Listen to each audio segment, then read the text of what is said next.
Welcome to the Late Night Race Review.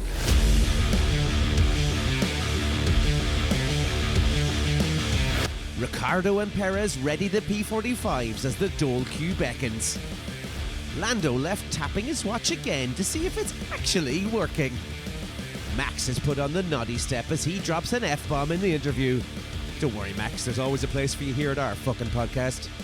And Albon hits the showers early as he's told he's too hot.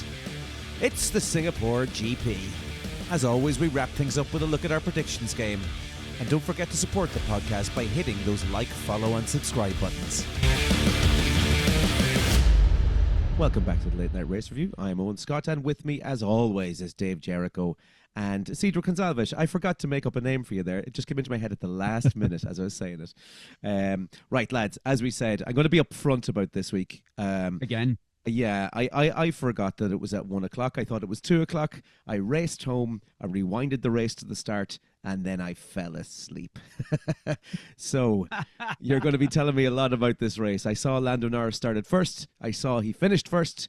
Dave, give me your breakdown, an overall breakdown of this race. Was it the most exciting race of the season so far? Are we all being honest? Yeah, please, go on. Are we Dicks in a on the safe table. space Let's here? do it. All right. I also didn't realize it was at 1 o'clock and thought it was at 2 o'clock.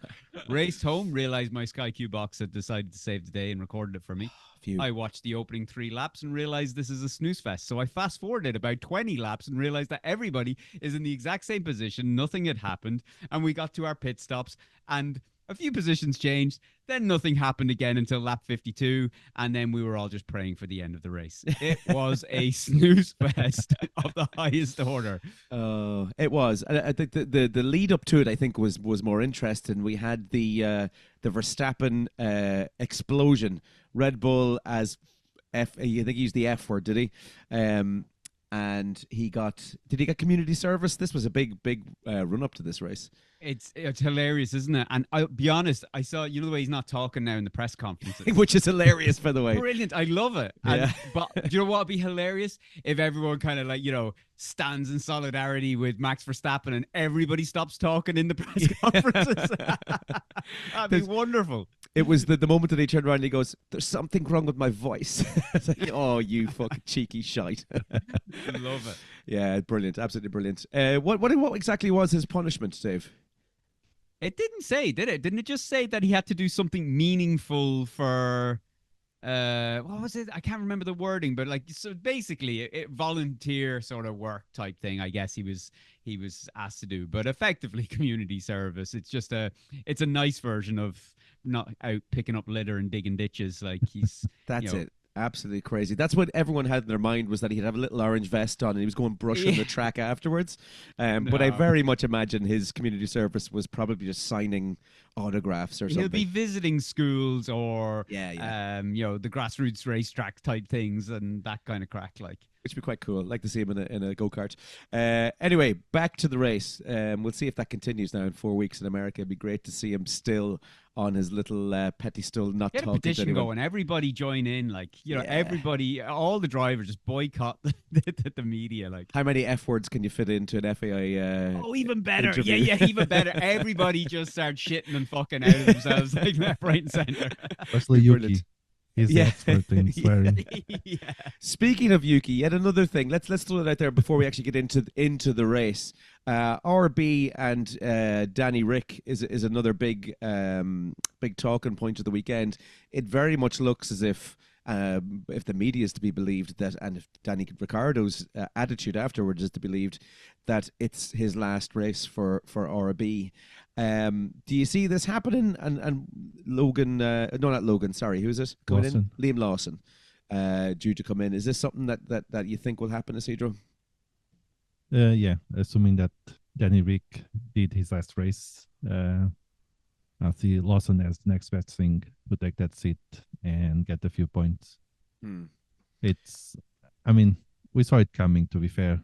Danny Rick is not being himself for the best races. Yeah. Even surprised to get a seat this season, considering what he did in the end of the last season.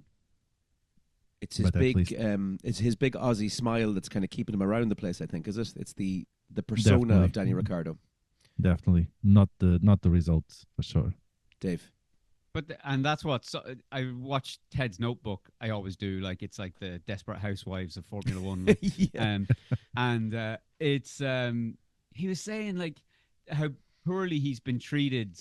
Now I get the way they're making their decision, but they're talking about how poorly he's been treated, and he was basing it though on what he's done for Drive to Survive and what he's done for F1 in America, bringing his character, the character that he is, and the smile that he has, and the happy-go-lucky sort of driver he is.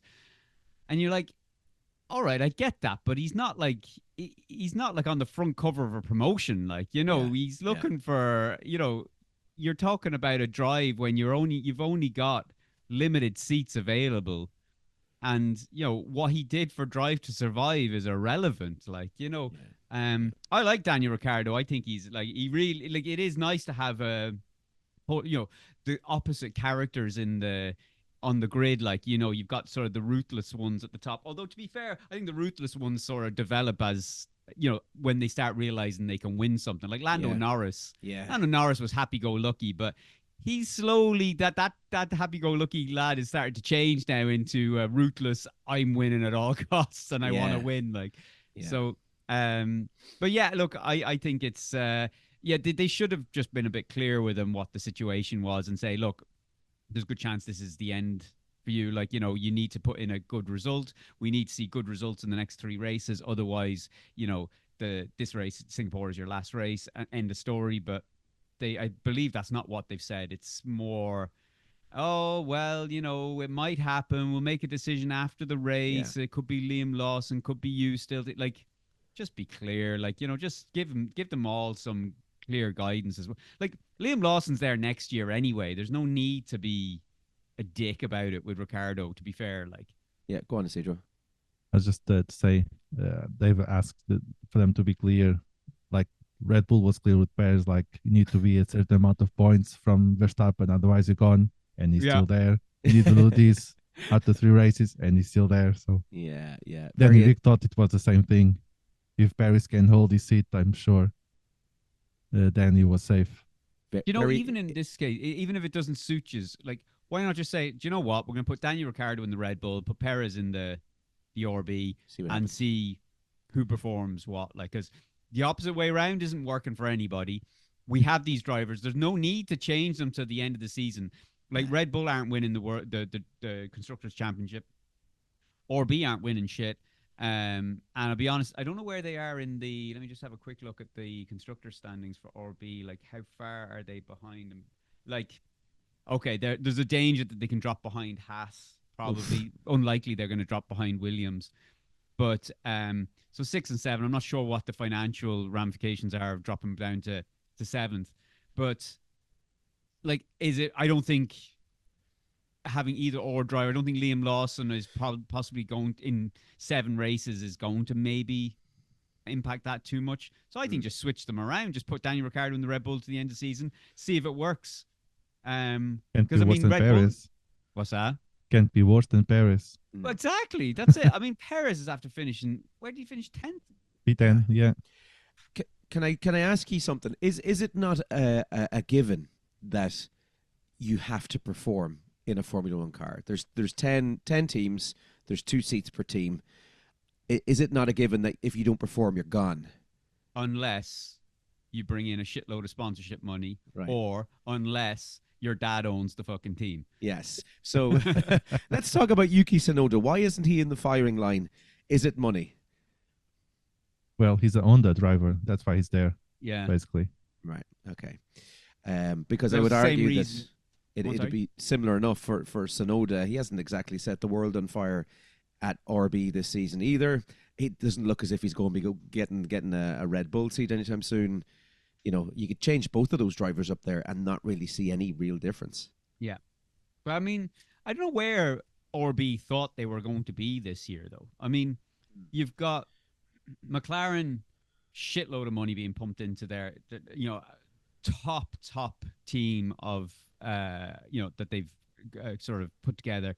Red Bull, obviously, look, we know Red Bull. Ferrari, obviously, we know the history there. Mercedes, history there. And then Aston Martin, who are obviously out for world championships next year. I mean, they're obviously, they're not kind of pulling any punches by bringing in Adrian Newey and stuff like that. And I'm sure, I don't know, was there, I can't remember. I think it did leak, or not leak, but it was announced what he was earning. But they're paying big money, and so they're trying to assemble sort of the best crew possible as well.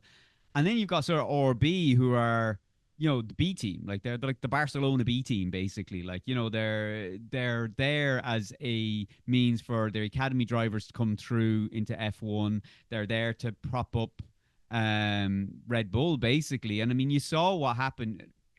Which, I'll be honest, I like Daniel Ricciardo, but it's just such a dick move coming out to do the fastest lap. Yeah. That's the type of team RB are. They just, you're there just assisting Red Bull in any way you can. I just, what did they expect? So there's no need to treat Daniel Ricciardo like that. Give him till the end of the season. There's 7 races left. Nothing is changing between now and the end of the season. And maybe light a fire under Daniel Ricciardo. Maybe you'll be able to squeeze something else out of him instead of... interesting times for Ricciardo. We'll see now in 4 weeks' time, or probably even less, if he'll be still in that seat or not. Cedar, go on. Maybe this is a plot that the Red Bull wants to send a sign to Perez to say, look, Dan is a favorite and he's gone, so be careful. Too little, too late, probably at this stage, though. In fairness, as Dave says, McLaren are so far ahead. Well, not so far ahead, but they're in a very strong position with 2 very strong cars for the rest of the season, consistently up around the top 3 with both of them. Constructors no one else. Probably gone at this stage. Yeah, there's no one else you could put in that second seat. Doesn't matter who, anyone else on that grid you could put in that second seat, and I think McLaren are still winning the constructors because they have developed a better car for the end of the season. Yeah. So I just don't think. I mean, look at the difference between the time difference between Verstappen and Lando Norris before the first pit stop was nearly 28 seconds or something like that. Yeah. What the fuck? That is unbelievable, and that was just pure pace, Right, now, let's get on to the race. You talked about the time, and that's a perfect segue to talk about... We were kind of talking about the race as we went there.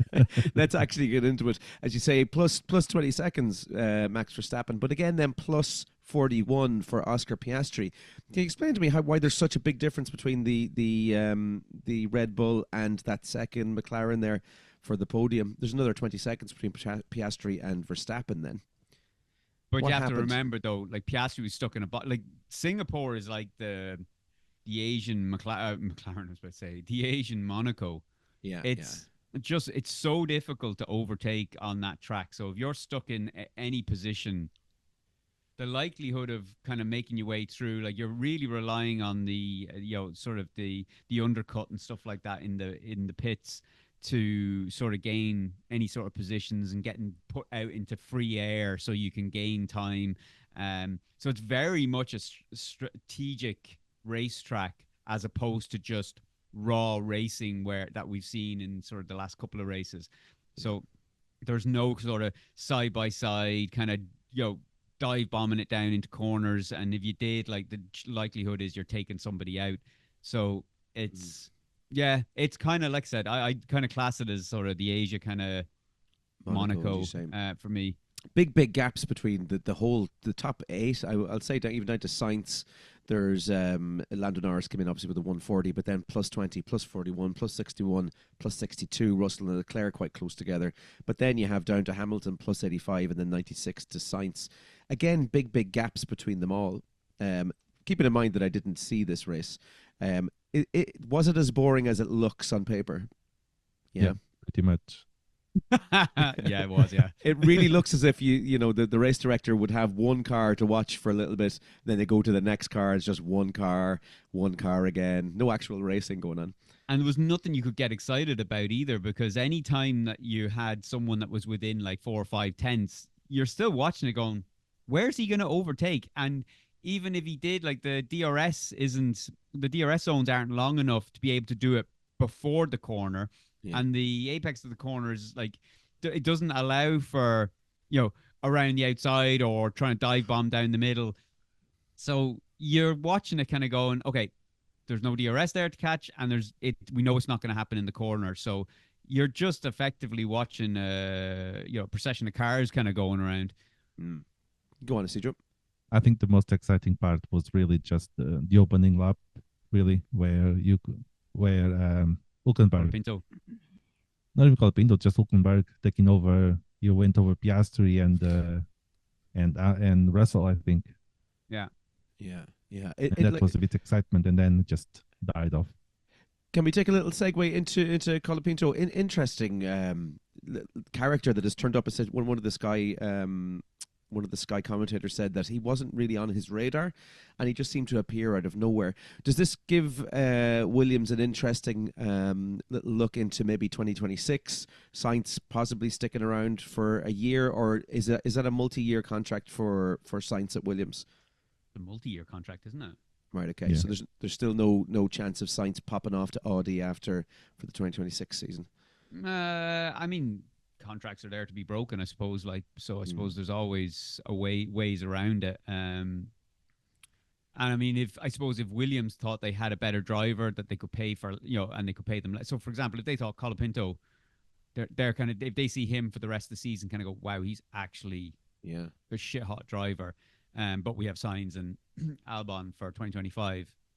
But they might kind of say, do you know what? If Audi came calling for Sainz or something like that, and they offered him money, and he goes to they can discuss the contract, and they could just say, well, we can put Colapinto into this seat now for probably a quarter of what we would be paying Sainz, and he probably would do just the same job. And for a team like Williams to save that kind of money, it might be worth their interest to say, okay, we're happy to break the terms of the contract and allow you to depart for Audi or something like that.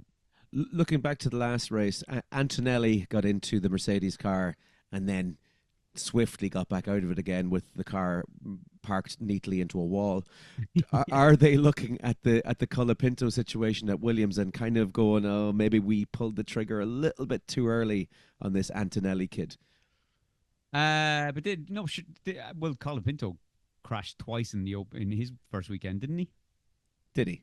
Didn't he crash it in free practice and then he hit the wall? Yeah, he crashed in P1, but then he didn't crash the next on the qualifying. Did he not hit the? Did he not? No, I don't. But didn't he hit the wall or something like that? But as in not didn't knock the car out. But I'm pretty sure he crashed twice on one weekend. Just crashed on P1, but then he qualified and he didn't crash. He hasn't crashed yet in races. I think something happened to him. I'll have to check that. Dave's anti-Colapinto agenda here. No. I'm all for rookies. I'm Mick Schumacher. Fucking live strong. Yeah, fight the power. Go on, Isidro. As we're talking about Williams and Sainz, we are assuming that Albon would stay there for the next few years. But if the situation continues like it is at the moment, Colapinto is doing much better than Albon. I don't know if next year, if the situation continues and Albon doesn't perform as well as expected, Williams is definitely looking at, we know that Colapinto can definitely do better than you, Albon, and replace him mid-season next year. Interesting. Albon has been consistently pretty good over the last few seasons. How long has he been at Williams? He went from Red Bull to Williams, did he? Am I right? No, he went to Red Bull and he didn't have a seat then. Actually, he was out for a year and then he came back to Williams, I believe, as far as I remember. But since he's come in for Williams, he's been doing the whole George Russell thing where when he was at Williams, getting the best out of a pretty crappy car. And I think Albon is quite set in that position at Williams. I think they'll leave him there for a multiple amount of seasons if they could.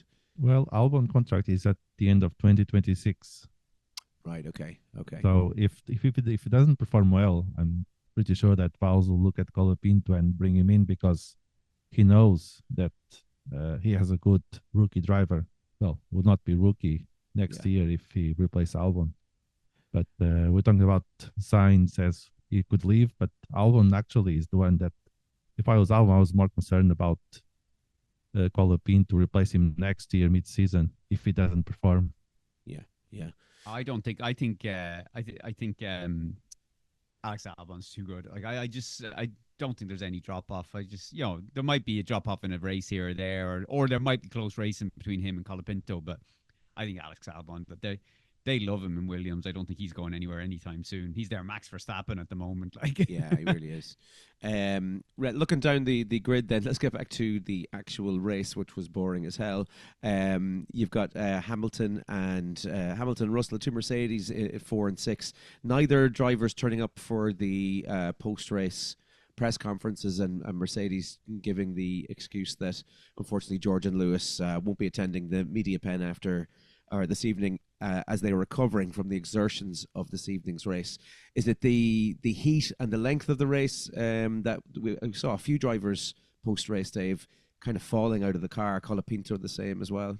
Yeah, they're just apparently they just get exhausted and they lose something in the region of, I think, isn't it like a couple of kilos of fluid, like over the course of a race, like so. They're super dehydrated by the end of it, and as Martin Brundle was saying as well, kind of on the racetrack it's even worse because there's no air that kind of circulates, and the heat just sort of is what's circulating in between the sort of the concrete barriers and stuff like that. So, and especially if you're closely kind of tucked up behind, even just not even one car, but a few cars, like you're just sucking down heat all the way through 50 or 60 odd laps. Like, so yeah, it's inevitable that you're going to have drivers kind of have severe fatigue and stuff like that, which was happening. Actually, you saw Lando Norris's face, like when he took the helmet off, just kind of when he parked up the car and went for the water, like he looked like he was ready to collapse there and then. And usually he's kind of fairly, got a smile on his face afterwards, but yeah. So it's tough. Interesting one, and let's not count out the fact that Sergio Perez is pulling his weight again this week for Red Bull in the constructors' title, and got them a lovely big point down there in P10. We can have this. Point. Yeah, we can. Can we just mention as well? Daniel Ricciardo got the same point for or Red Bull this weekend as well. Well, he took the point from Lando this weekend, but he wasn't. He's not allowed to get that point because he's outside the top 10. Top 10. Yeah. Dick move, Red Bull. Dave, give us anything else. Oh, Cedro, sorry. Cedro, give me anything else from this race. Anything else, please. There doesn't seem to be much else really happening. No, not really. I mean, Ferrari was average considering what they did over the weekend, and their fight was really between the Mercedes and themselves. Yeah, they were not really looking to get a podium. I would be surprised if Leclerc actually reached the podium, because once Piastri was over the Mercedes, that third place was solid for him. Yeah. So I don't think anything else bar the Danny Rick final race. There's nothing noteworthy.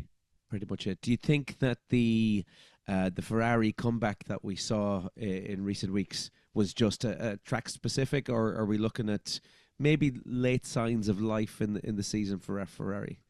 No, I think Ferrari was good. They didn't do any sort of big mistakes. It was just this track, but like Dave was saying, and the Monaco of Asia. Yeah. So they could. I mean, Ferrari will never overtake the McLarens, so they were up there. So it was really a fight between the Mercedes and Ferrari, really. So the fact they finished before 5, 6, 7 between Mercedes and Ferrari, it really said that was their battle. Yeah. I'm pretty sure they'll be surprised if they finish in the podium. It's looking now that Ferrari sit on they're in third place in the constructors here at 441 points. And Red Bull then sit above them in 475, but with a little a third and a fourth, or a fifth and a sixth. If the two drivers from Ferrari are doing that week in, week out now for the next 7 weeks, it's not looking great for Red Bull. They could slip into third place in this title challenge. Oh, definitely. I'm seeing Ferrari finish in P2 in the construction standings because they are, 36 points or no, 29 or something. Quick math. And it's really, it's, and Ferrari only has really one driver doing solid points. Yeah, yeah. So I'm definitely seeing Ferrari finishing in P2. Yeah, it's very interesting decline for Red Bull to see. It's amazing to see how far they've actually dropped off. You'd think maybe, okay, someone will come and challenge them and push them close, but they're dropping from first all the way down to third. Yeah, Ferrari is 30 points. Those 30 points are just, even so, Max finish in second. You get 18 points. 18 points is, and Ferrari, if it does a P3, P4, that's more than enough to get Red Bull.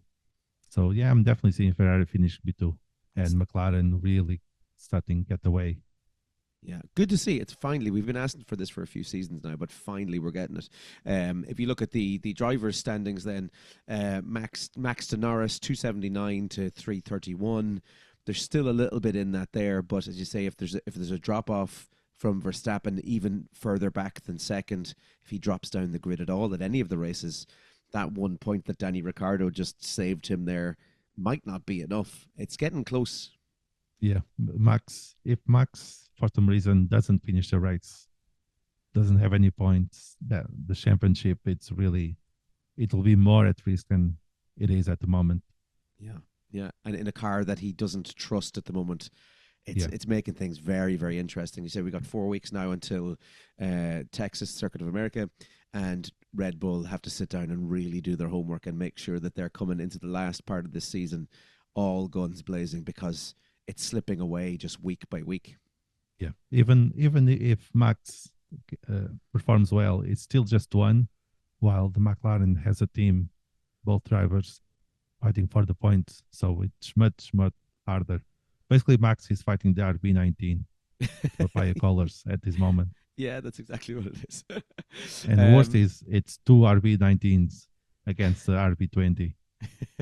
Because Perez is definitely not in this. Is not the second driver that would help Max at this point. Yeah, we need a shake-up at Red Bull. They need to make it happen at the end of this season. Cedro, let's get into the drivers and our dicks of the day. I have no real scope for commenting because I saw very little of the race. So I'm going to just put it out there. Lando Norris, great race from the front. Seemed solid. Didn't let it go like last week. I'm going to give it to Lando Norris. What about you? Yeah, I would give to Norris as well. It was an outstanding race. Even there was a close mistake that almost saw him crashing against the wall. But other than that, it was a solid race. I know the official driver of the day went to Danny Rick, but that was more like a good farewell from the fans rather than any solid race that he did. Oh, it's so sad. And any reason to give it to maybe Colapinto for an honourable mention? Yeah, Colapinto almost made to the P10. I think if a couple more laps and Perez would have dropped to P11, Colapinto P10. Amazing. Absolutely amazing. Dick of the day, Cedro, who have you got? Again, I cannot comment on this, and we'll get Dave's view on it now in a second, but I can't comment on Dick of the day, again, because I just didn't see the race. I'm going to say that I was the Dick of the day for falling asleep mid-race. Who was yours, Cedro? I think the move that Danny Rick did would put him as the Dick of the day. Yes, that's true. That's a good one. Yeah. Dave, give us your driver and your Dick of the day. Sorry, gentlemen, I was away for a second there. No one noticed. We covered that perfectly. You didn't need to say that. I talk so much on these podcasts that I hadn't said anything in the last 10 minutes. I'd say driver of the day for me is, I'll probably have to be Lando Norris. He just controlled the race so well. I mean, it's hard to give it to anyone else. The fact that Sky F1 votes gave it to Daniel Ricciardo just because it's his anyway. My Dick of the day is Sky F1's driver of the day, Daniel Ricciardo. Yeah, agreed on both terms there. I think it was we were all in agreement, I think, Dave. Who was the loser of the day? Oh, we didn't do a loser of the day. Oh my God, Jesus Christ. The place falls apart without me as soon as I take a phone call. Loser of the day. Cedro, go on, you go. I'll go with Albon. He was very unlucky. He did a good qualifying, and the issue he had with the car overheating, and so for me it will be Albon because nothing else much really? happened. I'm going to agree with the Cedro just to kind of get this across the line. All right, Albon it is. Let's go. Right. Predictions, Dave. We get on to it? Yeah. All right. So all right. Let's have a quick table recap. There is literally 4 points covering the three of us at the moment. Max Verstappen-esque, my decline now. I'm dropping points everywhere. Big time. All right. So I went with Lando Norris P1, which I got. Thank you very much. I went with Piastri. That's last week I did the same as well. I called him pasta and everything. Okay. Oscar Pastry. Piastri P2. That did not happen. And I went with George Russell P3. That did not happen. Okay. I went the other way around, foolishly, and I went Piastri 1, Norris 2, Russell 3, and I got Nibois. No points. All right. I got Piastri P1, Norris P2, and Verstappen P3. So, goose eggs for you, gentlemen. Well, right drivers, wrong order. Yeah. Oh, is that how it works? Okay, so a couple of points for you guys. Yeah. All right, my flop was Colapinto outside the top 10. And I got 1 point for that. Thank you very much. Dave's on fire this week. I went for Albon outside the top 10. Doesn't count. DNF. Yeah, I was going to try and argue it, but no. Yeah, No. I knew you were. So even when I was watching the race, I was like, he's going to try and get this. Isn't he? No, I'm not. I'll leave it. I went with Alonso outside top 10. Oh, goose egg as And well. it is a point. Finished P8, I think, or P7. Yeah. Right. For my surprise, I went with Perez, and it should be no surprise that that's a goose egg. Perez P7, sorry. I went Sainz P6, and that he was ended up. close. Yeah, he ended up. Was it So P7 or close. P5? P7. P7. Yeah, so close. And a zero. Hulkenberg inside top 10. Just squeezed in there. You lucky boy. He got P9. Yeah. So that's Jesus, Scotty, that's your first week in a long time. I think that you got no. In fact, I think that's your first. It's the first ever, I think. Oh no, That's no, your first off season. No, no. Australia. You shit the bed. We all shit the bed in Australia. Yeah. Consistent. Right. Well, that gives us. Oh, look at the table. So that's Scotty on 27, Isidro on 26, and Dave on 25. Oh, it's going to be a nail biting end of the season. What a comeback! That was really good. Very good. All right. So for the USA Grand Prix, I am going with Lando Norris P1. I am going with. I'm going to go Piastri again P2, and I am probably going to have to go Verstappen P3. I think, even though Hamilton loves this race, I think the race doesn't love him anymore. So I think it's going to be Verstappen. Okay. I'm going to go with Norris P1 as well. Mm-hmm. I'm going to say... Oh, man. Am I going to say... Oh, now. See, now you're in the lead. The pressure's on. You're having to second guess yourself. Yeah. I'm going to go... Leclerc P2. I'm going to go for it. And I'm going to go Piastri P3. There's going to be a fight between Leclerc and Piastri. And I think Leclerc's just going to come out on top. And Norris will be plus 20 seconds or something. The I'm going Ferraris, with Norris, Piastri, and Verstappen. Sorry, you're going Norris, Piastri, and Verstappen. The same as me. Yeah. All right. I don't know. Verstappen second is too much. Yeah, I hear you. All right. My flop is going to be...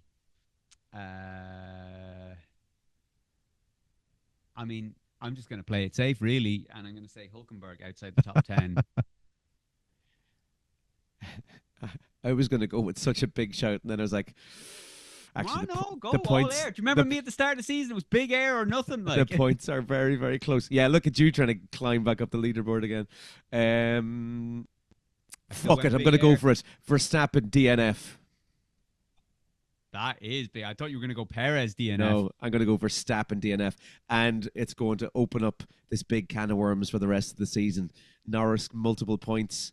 Oh, it's close. It's going to happen. You know Perez, what? You know what? DNF. I'd nearly say if that happens. No, it won't actually. Go say it. Say No, it. too late. Moving on. Isidro, what do you got? Perez, DNF. Crash. Perez DNF. I mean, that's something I can see happening. Yeah. And it's Desperate a to crash, keep that so chair. 2 points. Yeah. Oh, he's going to go DNF crash. Oh, crash. Oh, Jesus. Now, normal DNF means no points, though. Yeah, no. Okay. All right. Clip that. Okay, so soundbite. my surprise will be. Gonna play it safe on this one. Albon inside top 10. Oh, he didn't finish, so you cannot use that No, Yeah, one. can't can't use use him. There is no So- safe one in this. I'm gonna go. There is. Fuck, Perez fucking was inside the top 10. I forgot. Who? I thought he, for some reason, I know he said earlier he was inside the top 10. I was gonna say. There's no one there really. You can say Colapinto. Yeah, What? Colapinto inside top 10 is perfectly safe. I don't know, man. Ah. I don't You know. would say Albon inside top 10 if Yeah. I'm gonna go. If you'll give it to me, Perez.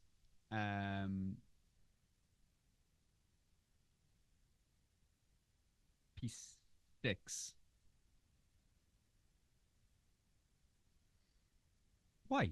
why? I'm calling the Keep calling position. position. Because he finished inside the top 10. Yeah, but I'm calling the position. We did that before. Yeah, he's calling the position, so it's valid. Really? Yeah, I mean, it's not like I'm calling Norris P1. Oh, we did it last week. Okay. What'd you say? P what? P6. P6. Yeah, P7 I didn't think I'd get away with because he finished P10, so P6 is higher up. Yeah, go on. Are you going as in you're not going to give it to I me? don't know. It's as likely to happen as it called isn't. Sainz P6. Yeah, but like, yeah, no, actually, you let me away with that. Right, go on then. Fine, have it. I'm just being a dick now. My Look at you shot the bed surprise. on this fucking. I know. I'm panicking now. Championship. You've got me rattled. What will be my surprise? Yeah, I'm gonna say. Could I go Alonso P6? After he finished P8? P8. Perez P10. I mean, I'll be honest. You said Alonso P6. Yeah. I mean, I'll give it to him because I really don't think Yeah. it's going to happen. It's not as likely. Yeah, it's not likely. I don't yeah, think. I'll give it to you. Yeah. I take a punt on it. And I go with the Colapinto inside top 10. Ooh, okay. Safety first. Inside top 10. Right. That's it. That locks us in for the next race in like 4 weeks' time or something like that. So until then, we shall see you at the Circuit of the Americas. Till next time.